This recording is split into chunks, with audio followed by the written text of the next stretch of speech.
तिरंगाच्या अभिमान आमच्या उरात आहे, शहीदाच्या रक्ताने तो रंगलेला तात आहे. स्वातंत्र्य हे नुसते शब्द नाही, ते हजारोच्या बलिदानाचे गाठ आहे, हजारोच्या बलिदानाचे गाठ आहे. माननीय अध्यक्ष, गुरुजन वर्ग आणि इथे जमलेले पालक वर्ग, तसेच माझे मित्र आणि मैत्रिणींनो, आज मी तुम्हाला निरांगस लहान मुलं आणि तरुण पिढी याच्याविषयी थोडक्यात माहिती सांगणार आहे. लहान मुलं म्हणजे देशाच्या उज्ज्वल भविष्याचे. याच्या बालपण निरांगस, सुंदर आणि मुक्त असावा. त्यांना प्रेम, वेळ आणि चांगले संस्कार द्यावेत. मुलं पाहतात, ऐकतात आणि तसंच वागतात. त्यामुळे पालकांचे आदर्श वागावे. हे 4 शब्द आहेत. मोबाईलपेक्षा माणसाशी संवाद कसा करावा हे शिकवावे.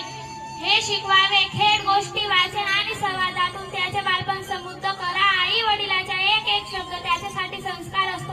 प्रत्येक घराघरात शांतता, प्रेम आणि आदर्श हवे.